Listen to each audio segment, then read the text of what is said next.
Welcome to the CHCH Newsmakers podcast. I'm your host, Rick Zamperin. When it comes to federal politics in Canada, there's been a lot of talk this year about elections, tariffs. The election of Prime Minister Mark Carney was a big highlight, the ongoing trade war with the United States, and of course, elbows up. 2025 also marked a first for our guest today. John Paul Danko won a seat for the Liberal Party in this past spring's election in the riding of Hamilton, West-Ancaster-Dundas, and he joins us on Newsmakers. Welcome. How are you? I'm doing well, Rick. Good to see you. How are your holidays?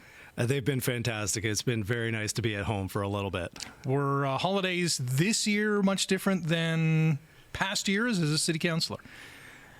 Not so much. I mean, it's the same, stress of the holiday season, but I've definitely cherished my time at home a little bit more than I have in the past. How often are you away?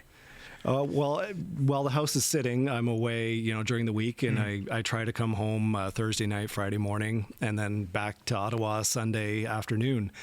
So it's very confusing for the dog. My kids are teenagers, so I don't see that much, but it is a lot of time away. Yeah. What's that adjustment been like? I mean, for the family, I'm lucky. My kids are older, right? They're 17 and 19, so they have their own lives, their own thing that they do.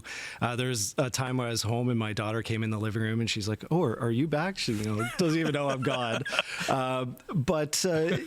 It is hard being away from your family that often, that back and forth. To be honest, I have it easy. I'm just in Hamilton. Ottawa is only 5 hours or a short flight. Some of my colleagues that are across the country have a much harder time with that travel back and forth. Is that I don't know if it's a major, is that a talking point within the House of Commons in terms of just, off the cuff saying, we miss our families, or, this is a grind? Is that kind of talk go on? Oh, absolutely. Yeah. Again, I'm a little bit further on in my life where my kids are older, but we have a number of really younger MPs with young children. So it is a fairly big sacrifice, no matter who you are, which party. It is time away from home. And as you move up, if you're a parliamentary secretary or if you're, a minister or the prime minister, the prime minister has spoken recently about how all-consuming the job is. So the higher you move up within the government, it is a 24/7. You never know what's coming around the corner, and you always have to be prepared. What's been the biggest eye-opener for you in your first kind of year in Parliament? I'd say just kind of how large the scope of the federal government is. I've been in an elected position for almost 7 years now, and going from the city Hamilton, which is one of the largest municipalities in Canada, I think we're 10th largest, so a fairly sizable city, going to the federal government is just a fairly significant increase in scale. The duties of the job, as being that public elected official are fairly similar. The highlight for me has really been getting to know my colleagues from across Canada. So we have just the most amazing group of MPs that have been elected that have all various backgrounds from across the country, getting to know them and having the opportunity to work with these people that I really respect as people and individuals, and seeing what they bring to Canada, to the team, has just been an amazing opportunity. Yeah, I can believe so. Is there a common denominator among members of Parliament? Do you all have something in your genes, in your DNA, that makes you want to be an MP in the first place? That's a great question. I know from a Liberal perspective, we're a big tent party, so we have a vast diversity of opinions, a diversity of experiences from across the country. So I'm not sure what it is that makes people want to run for office in the first place. But for me, it is that overarching desire just to make your community a better place, and that's what I see across the members in our party anyway. Is that they're really there to deliver for their communities, to work for the constituents. And in the times that we are in right now, Canada as a country and the geopolitical realities that we're facing with the Trump administration in the United States, with conflicts around the world, and just the realigning realities of the modern world, I see the people in our party anyway, there for the right reasons, trying to make Canada a better place for the future. Yeah, we'll get to some of those big topics as well here on the Newsmakers podcast. I do want to ask you, though, as a city councillor in Hamilton, you were in charge of a ward, right? right? You were elected in a specific ward. And as a member of parliament, you also represent a riding, which is a little bit bigger than what the ward was. From a big kind of scope, looking at your responsibilities, does it feel like it's a bigger job? The scale of the job is different for sure. Okay. I mean, just in the numbers that we're dealing with, right? You know, at City Hamilton, we're dealing with millions. Now I'm dealing with billions. Mm-hmm. It's, you know, the scale of the responsibility. I feel that. And the trust that the residents have put in me, right? You know, as their elected representative to deliver for Hamilton, to, you know, advocate for their needs at the federal level. You know, I take that that responsibility very seriously. Yeah. But in terms of like the day-to-day of the job, you know, this is a job, and something that I learned in my history of working in construction is building a rapport with people, earning their respect, and having a collaborative relationship with the people that you work with. And that job is, you know, that carried through the City Hamilton. And you know, people see the public-facing persona of elected officials. Mm-hmm.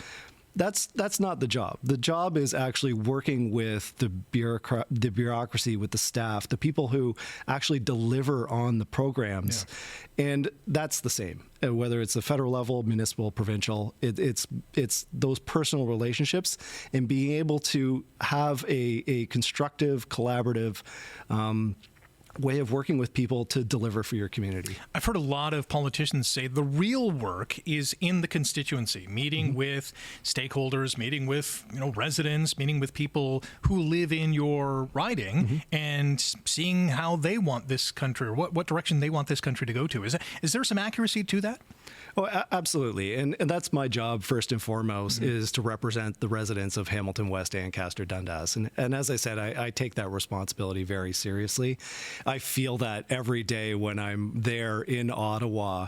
You know, I can see just the top of the Peace Tower out of my apartment window. And, you know, when I wake up in the morning, I feel that responsibility.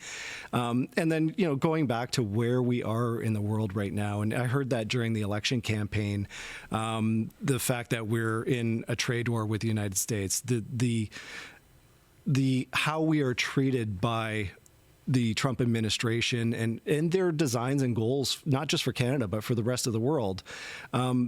You know, there's a real responsibility for the constituents of Hamilton, West-Ancaster-Dundas mm-hmm. to make sure that their voices are represented.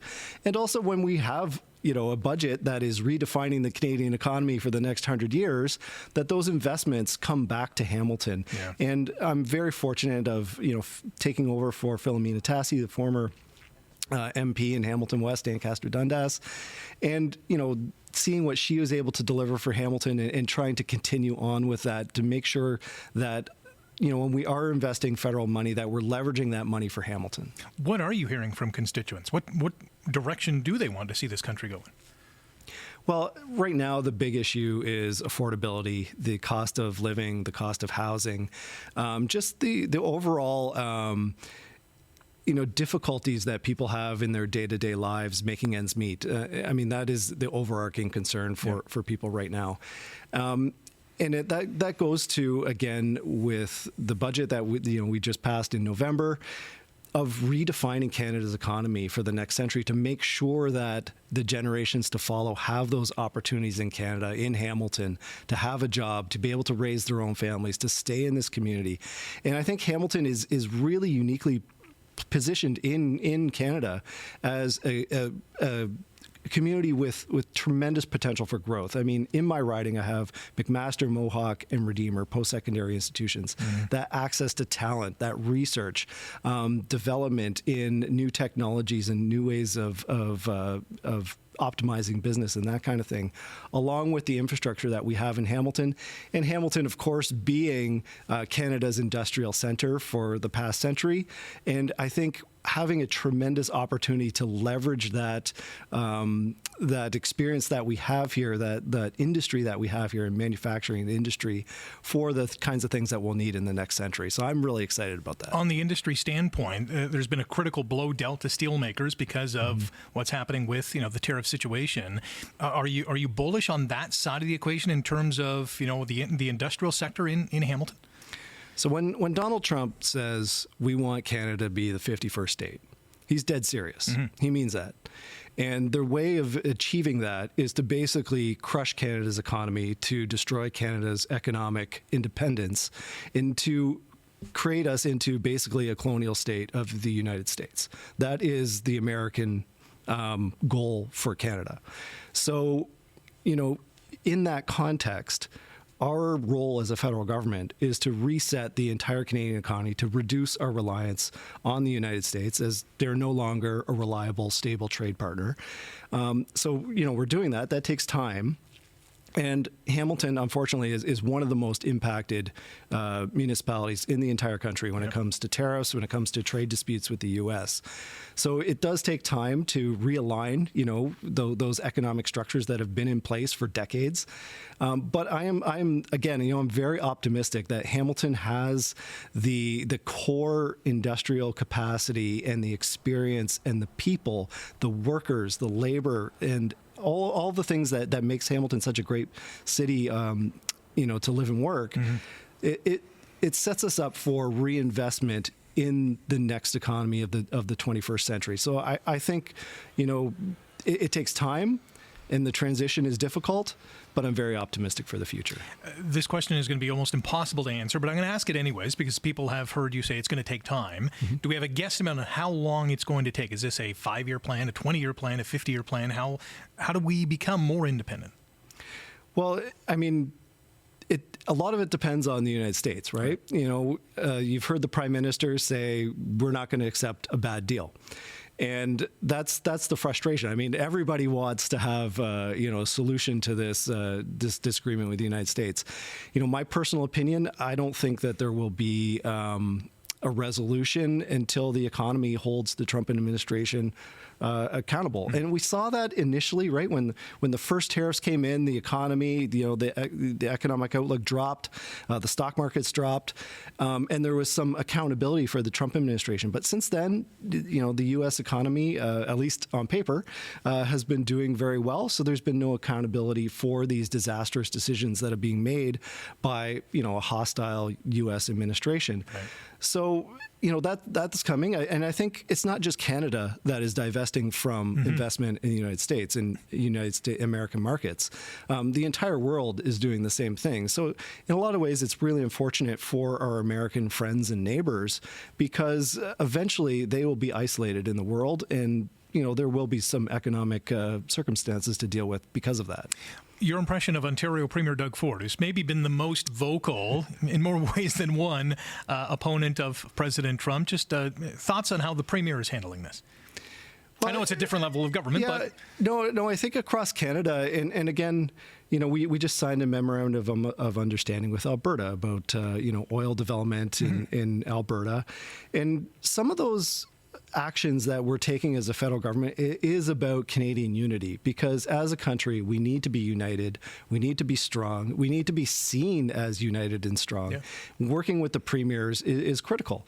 So when you see the Prime Minister sitting down with Premier Ford and premiers from across Canada, Indigenous leaders, municipal leaders, mayors, that's about Canadian unity in the face of hostility from our neighbors to the south. And when you're dealing with somebody like a Donald Trump that, preys on weakness, that is one of the biggest strengths that we have as Canada, as Canadians, is that unity, working together towards a common goal. And the fact is, Ontario is Canada's economic center, and Hamilton being a critical component of that. Prime Minister Mark Carney, your boss, has handled it in a much different way, much more diplomatic way. Your thoughts on how the PM has handled Mr. Trump?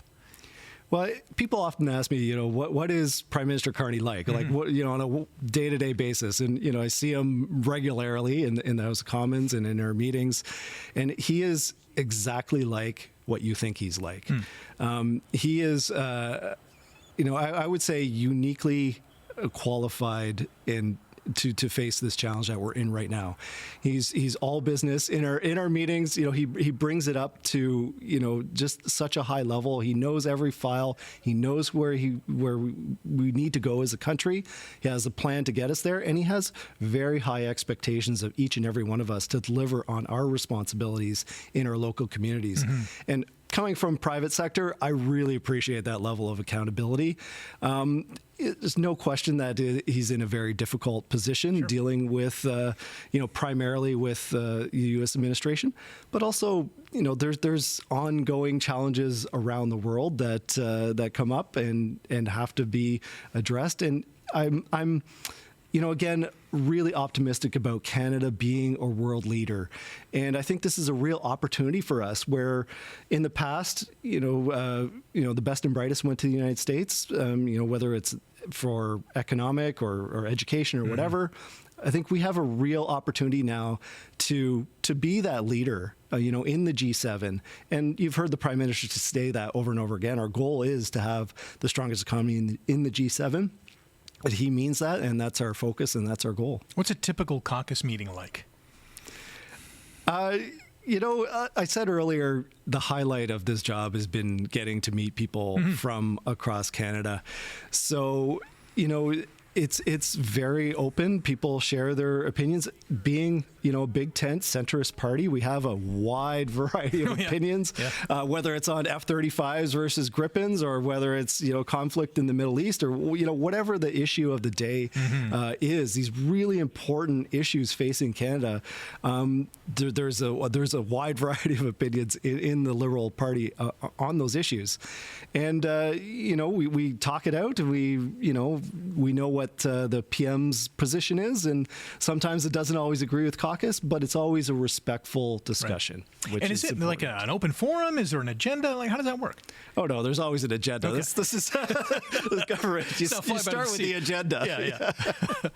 Let's go to the budget because, as you mentioned, the words transformational were used. Obviously, it's going to take some time for a lot of these projects to get going. Is there something that sticks out to you in terms of this could be a game changer if we see it through to the end? Well, the big one for me is the $51 billion for the Build Canada Strong Fund. So a lot of that is infrastructure spending, infrastructure investment. And I think that's somewhere where Hamilton has a really good opportunity to benefit from a significant amount of those investments. Hamilton is a very old city. We have old infrastructure, as you know. Being coming from city council, I'm intimately familiar with some of the challenges that Hamilton faces with infrastructure. So I think there's a real opportunity for us to leverage some of that spending, and also just where we're situated, in the Golden Horseshoe between Toronto and the border with the U.S., with the port, the airport. There's a lot of that trade diversification infrastructure that Hamilton, I think, is positioned to take advantage of, that along with housing. Hamilton, in many ways, and I speak with the mayor on a regular basis and my former colleagues on council, but Hamilton has done a really good job to date on the housing file. Like when you see what's going on across the country, we're actually one of the leaders in Canada, and we've been ahead of the curve on developing affordable housing, supportive housing. So some of those housing investments in the Build Canada Homes Fund as well, I think are really well positioned to benefit Hamilton. So I'm excited about that. We need other parts of the equation to help us out in that regard, because we can have a plan as the budget lays out, and the provincial government has tried to spur more home building and hasn't really stacked up in terms of the output or the numbers, because we need home builders, we need landowners to say, okay, let's do this. The return on the investment has to be there for these home builders as well. How do we get there? Because there seems to be at some point a disconnect.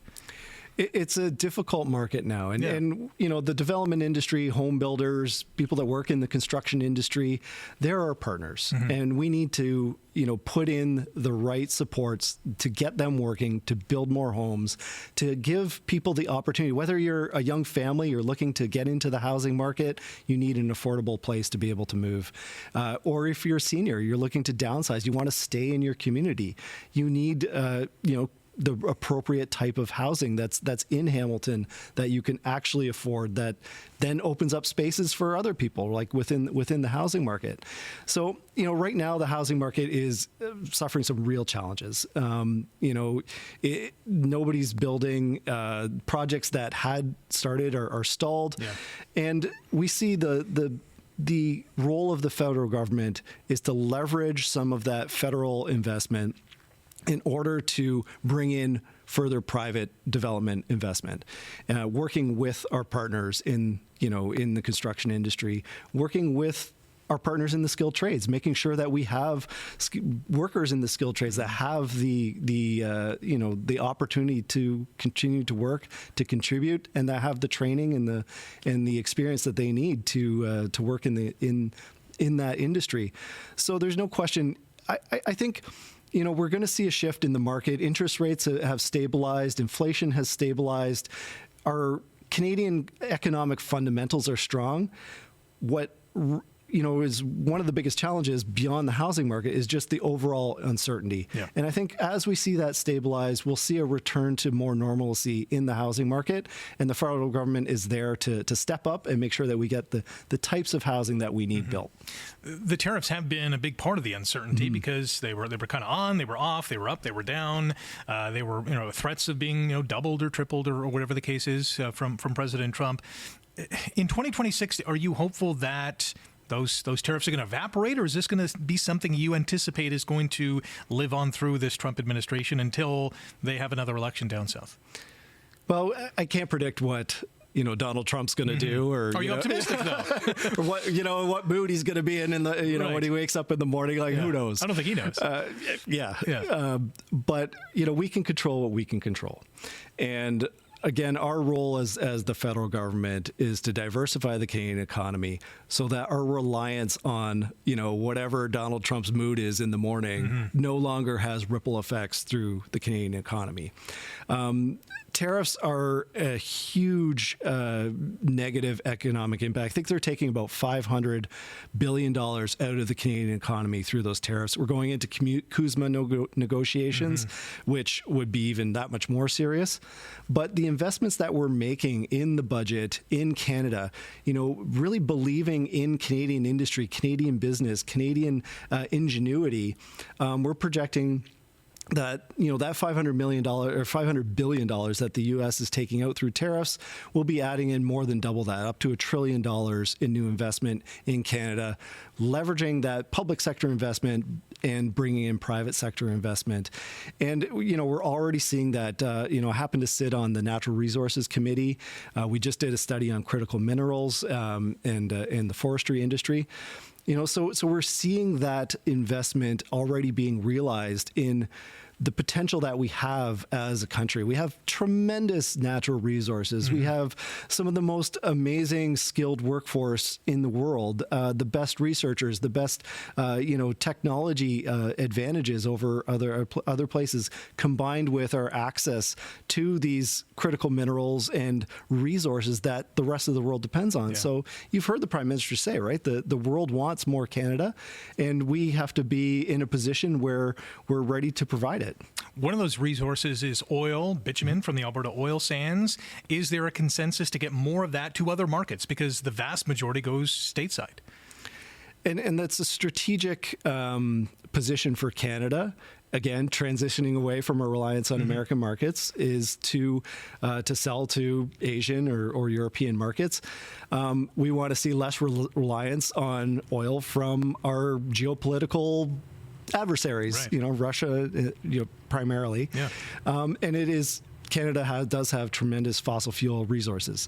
At the same time, we also need to skate where the puck's going, and the entire world is transitioning to an electric economy. So, those critical minerals that we have as a nation are critical to those electric devices. They need the things that we dig out of the ground and can refine.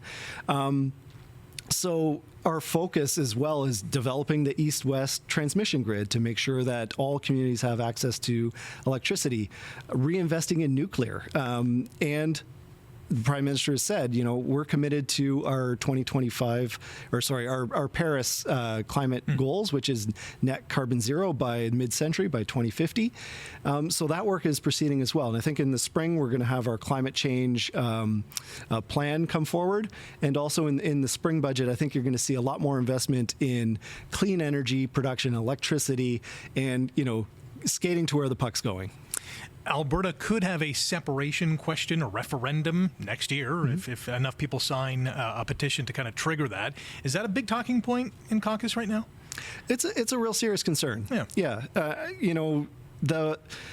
Not necessarily separation, but just a new reality. Yeah, just the frustration with the federal government, whether it's in Alberta or if it's the separatist movements in Quebec. Those are things that our adversaries around the world are looking at to see Canada as weak. Yeah. So the more divided that we are, the more prone that we are for our adversaries to take advantage of. So, it is a talking point in the sense of, I don't know what Albertans are thinking in terms of separation, but I do know that we need a unified front across Canada in every province.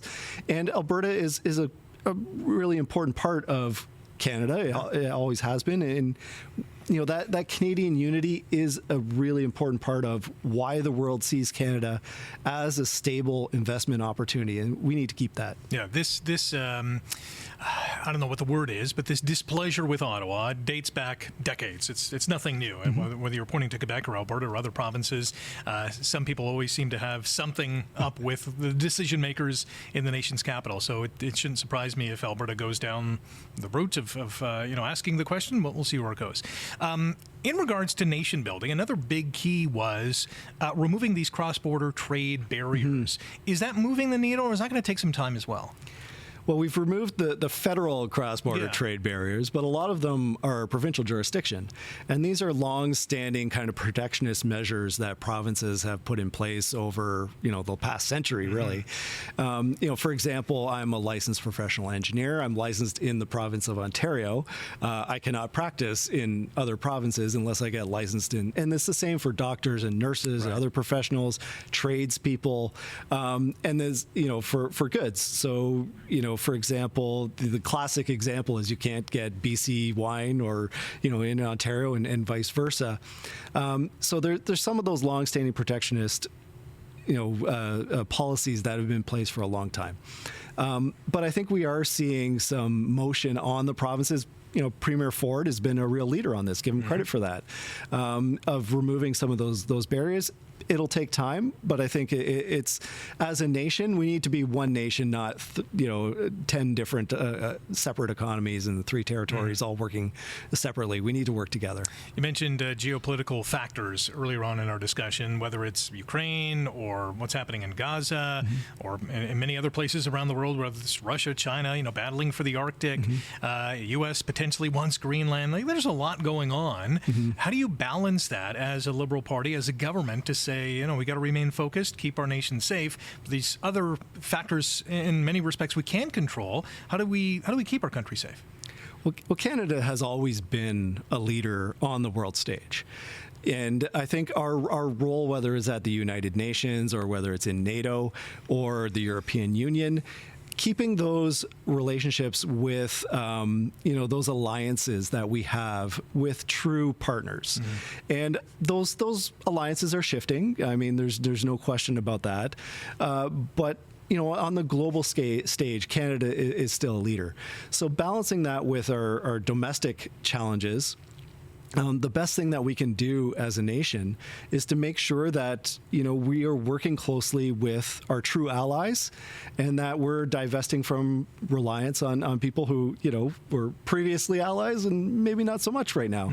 And like I said earlier, the entire world is going through the same exercise. And, though unfortunately, some of the more adversarial places in the world, people that have long been our adversaries or new, whatever, they do see an advantage in this readjustment of those alliances, and we have to be very cognizant of that. And working with the people who our goals are all allied with. In terms of expectations versus reality, going into this job as a rookie MP, what were you thinking the job was going to be like, and what was it really like? And were those two the same? It was fairly close. I mean, I'm very fortunate that I came from the city of Hamilton, a very large municipality. So the public-facing role is very similar, but the scale of the decisions that, when we vote on something, talking billions, not millions, that's quite a bit different. But also just, I feel very fortunate to be in a position where I feel like I am contributing at a pivotal time for Canada. And it's beyond just, a retail budget of like, oh, what's in the budget? Oh, it's got this tax cut or this benefit for the, like we're really setting the trajectory for the nation for the next century. And to be a part of that and have that responsibility, again, is something that I take really seriously. And unfortunately, I don't see that reciprocated from the other side of the floor a lot of the time, and that makes it that much more critical to be a part of those discussions. Is that the biggest difference from a municipal council? Is the divisiveness or the partisanship that is played on the floor? Honestly, the biggest difference is a municipal council, you couldn't simply lie during debate. Okay. Now you can't.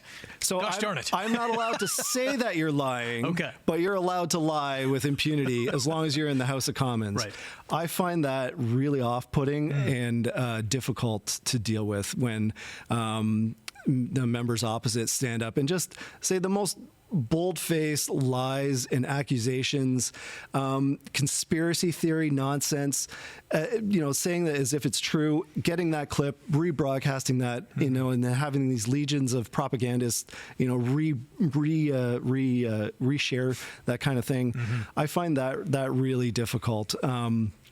Because it's a political strategy, right? And I'm always confused. Like, do they actually believe what they're saying, or they're just saying it to get a reaction on their next social media post? That is a huge difference between the municipal level, where I would get sued if I said some of the things that are routinely said in the House of Commons. Is that the worst part of the job? It's definitely the most frustrating. Right. I'm not sure what the worst part of the job is. I'm still like, I'll give you an example. I was sitting in the lobby, sitting on my computer, answering email. Okay. Maybe email's the worst part of the job, actually. It never stops. Yeah. But answering email, and I was like, I could just sit in the House of Commons and do this. Right. So, go in, sit at my desk, answer email, but I have a seat in the House of Commons, and that is amazing. It's pretty cool. What is the coolest part of the job? Well, just that responsibility that you have. And also not knowing how long I'm going to be there. The reality is that we are, for the moment, still in a minority government. It could be 2 months, it could be 6 months, could be a year. Like, I don't know how much longer, I will have the opportunity to serve in this seat. Right. So, every single day that I'm there, I try to bring that sense of urgency. Like, okay, what am I going to do today? Because I might not have this position tomorrow. So I think for me, some of that sense of urgency to the job is I coming from the private sector, in that day-to-day work life where you had to deliver, on time and on budget. Like, it kind of reminds me of that. So I kind of enjoy that challenge of, okay, what am I going to do for my constituents today? Yeah. At last check, you're one seat shy of a majority. Yes. Because a couple of the opposition members crossed the floor to the Liberal Party. What was that like? How did you find out, and what did it do to, I guess, the morale of the Liberals? Oh, it was actually quite amazing. And I'm not surprised that people that were elected in good faith, that just have slightly more conservative values than we do, that went to Ottawa to work for the constituents, to benefit Canada, have found themselves in what's Chris d'Entremont described as a frat house atmosphere, and you really do see that in the House of Commons. I'd say, unfortunately, there's maybe a third of the, and you heard it here first. Pierre Poilievre will get 67% in his leadership review, because there's about a third of that party that is all in freedom convoy, anti-vax, conspiracy theory, burn it all down, and they absolutely love Pierre Poilievre as a leader, as an arsonist in chief, basically. There's another third of that party that I see that is so ingrained in their own propaganda that they have a difficulty seeing outside of the bubble, being objective by some of the positions that they take and the statements that they make. And then, the final third who, like I said, are there to really serve the community, do a good job. and they find themselves in this atmosphere. And then they're looking across the floor. When you're in government, you actually have an opportunity to deliver on your mandate. You know, when there's something that comes forward for Hamilton, I have access to the ministers and the prime minister and the PMO and the people that are making those decisions. And you're in opposition, you don't have that. So I can see why some conservatives would want to be part. You know, it's always funner to be on the winning team, right? Right. Is there an expectation or an anticipation or a wish that one more member will come over? Well, I don't think it's going to change how we govern, you know, what our positions are as the government, our priorities, our mandate. That's not going to change. We still, you know, hope that we command the confidence of the House.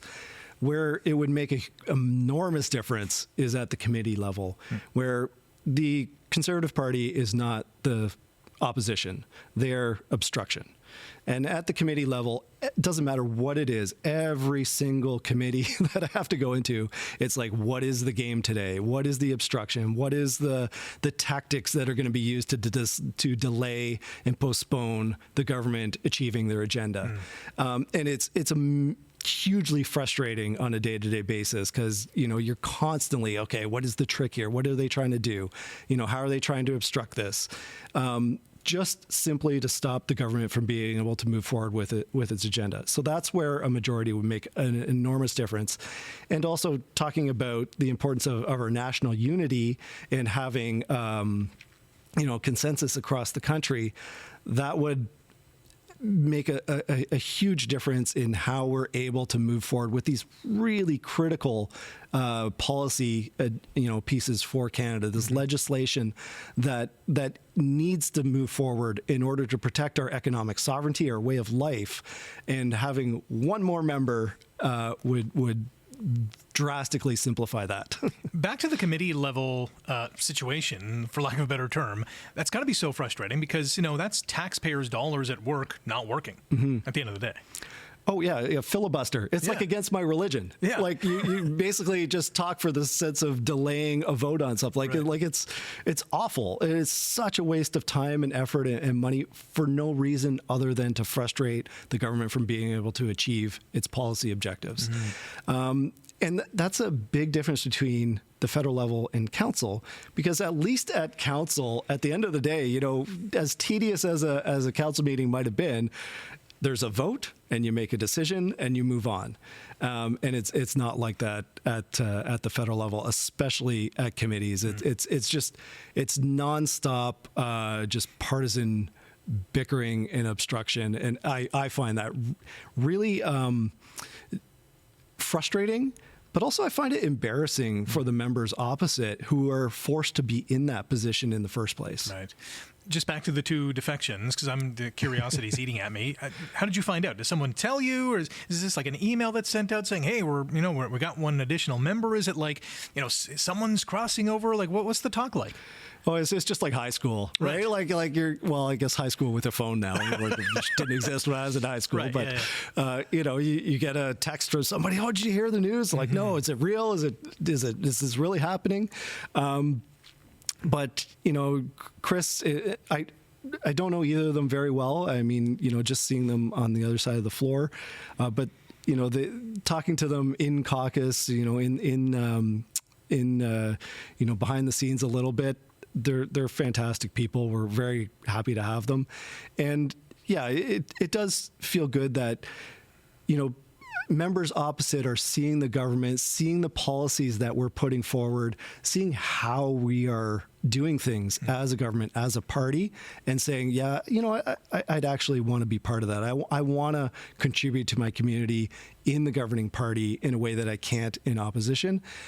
So, you know, we're thrilled to have them. How'd you celebrate in caucus the first time they came in?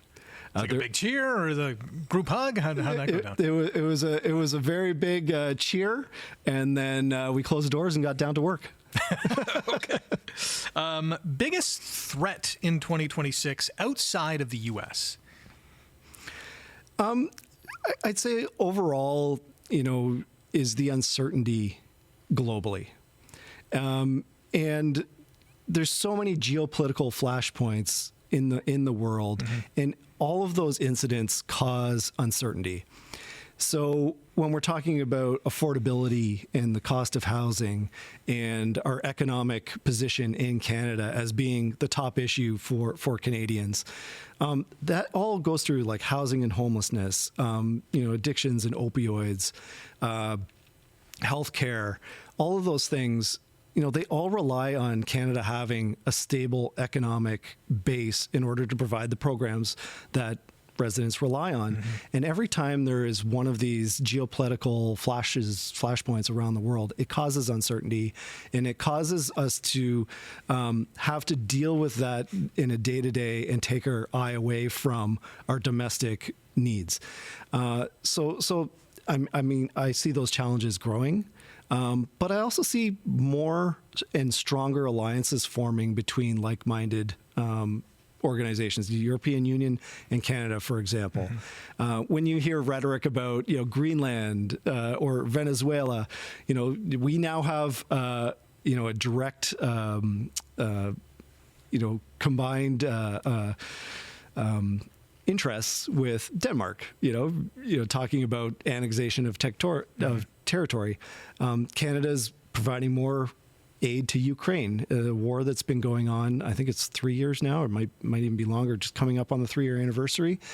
This terrible war in Ukraine, but that's a bulwark against, this expansionism, authoritarian regime in Russia that, has to be stopped there. So hopefully we'll see some resolution to some of those conflicts. Canada is working hard to be a part of those solutions, but just the ongoing uncertainty in the world, I think, is the biggest challenge moving forward. Still with 2026 and beyond, your plans or your goals for the Hamilton region, what do you want to see happen?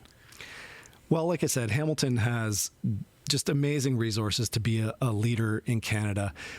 Life sciences is Hamilton's biggest employer. It has been for some time. Having world-class facilities in Hamilton that can benefit from a little bit of federal investment to leveraged for private investment here. There's so many opportunities there, along with growth in green manufacturing, advanced manufacturing, and technology. And I hate to say AI because I think it's heavy on the A, a little bit light on the I, but Hamilton is a global leader in some of those high technology manufacturing businesses. So I think there's a lot of opportunity here. Are you optimistic that we're going to get a new trade deal with the U.S. next year? It's going to happen when it happens. I don't want to hope that the American economy crashes or that because the Americans are our friends and allies. Like, we all know people on the other side of the border. I don't want to see them suffer. But at some point, there will be an economic reckoning for the positions of the United States. Mm-hmm. And I think at that point, we will see a realignment of a trade deal. But the Prime Minister has been clear. We're not going to take a bad deal. We're going to set our own path as Canada. We're going to realign our economy to not be reliant on the United States. And when we get a trade deal, that's great. But I think, businesses and individuals in Canada have to make that mental shift that no matter what, things are not going to go back to how they were. We can no longer have an economy that relies so heavily on a single trading partner that just because a president is elected that is hostile to decades of past trade deals, mm-hmm. that is breaking international law on a regular basis and setting his own rules. Like we have to make that mental shift that we need to set our own course as Canada. Last one for you. When you're returning to the House of Commons, do you have a specific itemized list for you to bend the Prime Minister's ear to say, hey, Hamilton and the region needs this, or what is the goal for you in 2026? Yeah, I mean, immediately we have some investments for housing, for healthcare infrastructure in Hamilton, along with our partners at the province. And also on, for me, one of the big issues is crime and public safety. And we have a number of bills that are already in the House, the Combating Hate Act, strengthening bail and sentencing. strengthening our borders, hiring more RCMP. So some of those day-to-day public safety, security things that are a priority for me that, I want to make sure that we get through committee and get passed as quickly as possible. Well, I'm sure it's been an interesting first several months in the House of Commons. Continued success, and we'll talk to you soon. Absolutely. Thank you so much for having me on. It's amazing to have this nice long-form conversation. I really appreciate it. Yes, you're always welcome. Excellent. That's John Paul Danko, and that's it for Newsmakers. Thanks for checking out the latest podcast. A big thank you as well to the all-star cast behind the scenes. If you like today's episode, click the thumbs up, hit subscribe, leave a comment as well. You can catch the Newsmakers podcast on chch.com/podcast and wherever you get your favorite podcasts.